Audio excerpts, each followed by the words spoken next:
today I'm going to show you our new piece of equipment that we got here and tell you a little bit about it. But first I want to show you guys how we roll up these ratchet straps. I never had put it on my video before, but I wanted to show you guys because I know a lot of guys have closed them indoors and all kinds of different stuff, but this is what we do. We have it just recorded as much as you can there. What you do is you take we'll go all the way out and I'll just start. Take this in, you just start rolling it up.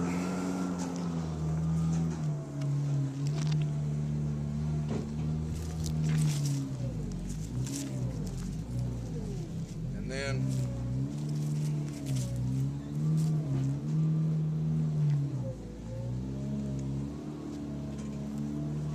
roll it down to here, get it all straight.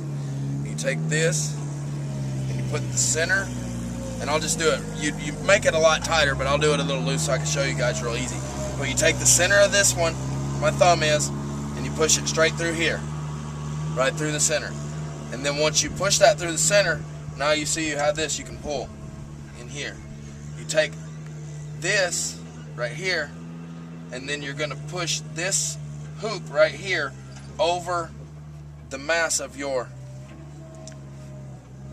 strap, and then you can pull that, and that thing can do anything in the world, and it can't come out of the strap that it's in. And then when you get ready to loosen it, you just go grab it right here at the top and slide it right back through. Now you have your center, and you can pull it right back out, and then do it like that. And every time that we use our straps, so that they won't get cut up and won't get tangled and stuff, we go ahead and pull all the way off, and then we roll up this piece of the strap. We start right here, and we roll these up into a neat circle every time. So anyways, you can start to show them our machine. This is we looked up the 7753, and it said that this machine's between 94 and 98. It has a little Kubota, jump up there and show them the motor, has a little Kubota 4-cylinder in it, and it's been sitting around for a couple of years, and the guy that works for me, he's actually the one running the camera right now. He used to work for the guy who had it, and that guy built fences. And anyways, the guy bought himself a new skid steer, and his intentions were to just use this skid steer around the house because it was leaking hydraulic oil, and they don't know where, but from the looks of it, it was leaking hydraulic oil everywhere. But anyways, so he just wanted to sell it because he never did get no use for it, and or out of it, since he bought his brand new one. And so he decided that he would sell it for $2,500, and we needed another skid steer around here, and I thought that price was low, and now I really think that price was low because it seems like it's ready to go and start working for us. I mean, it's going to be leaking, and it's not going to be running perfect, and well, I mean, the engine runs perfect, but it's not, it's been sitting for a couple years. I mean, but for buying it for $2,500 and not knowing anything about it, I think what I'm planning to do is just put some fuel in it.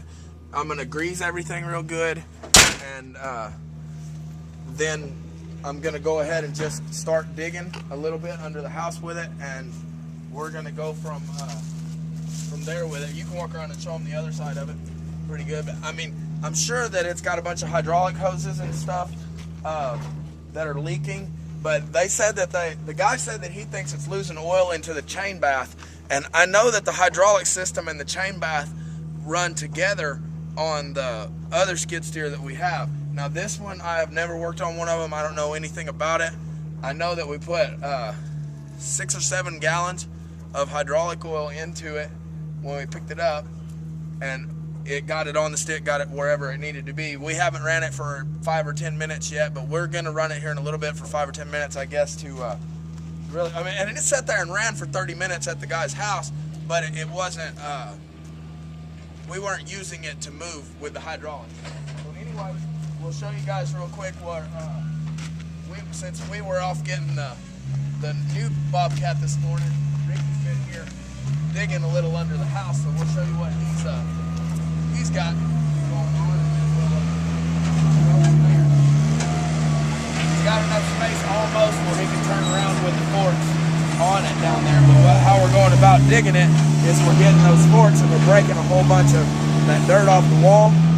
And then once we have a big loose pile of dirt, we're going down there and shoveling that dirt up, because this little machine right here isn't strong enough to break right into that dirt.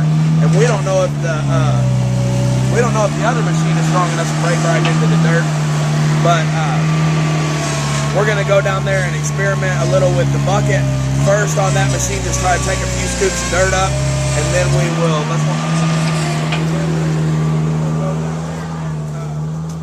Maybe try to break some dirt loose with it, with the bucket, after we've cleaned up a few piles that were broke loose with the forks. Once we know that the machine's going to work and not, if it's going to like overflow the chain bath or something like that, then we need to get that figured out right now so that we know what we're dealing with. But anyways, I guess this machine has a heater and it has an enclosed cab, which I like the idea of the heater and the enclosed cab and all that. But when I went to go hook up to the bucket, the machine front door doesn't open if the skid is up in the air, period. Well, I couldn't get the machine while I was by myself in the guy's yard. I mean, just these guys were off doing other stuff, loading stuff and stuff, but I couldn't get the machine to, I couldn't get the bucket hooked on here with the skid here with the arms low enough to the ground to open the front door. So I was essentially trapped inside the machine, and if I put the deals low enough where I could get out and close these arms, then I was down lower than the bucket here.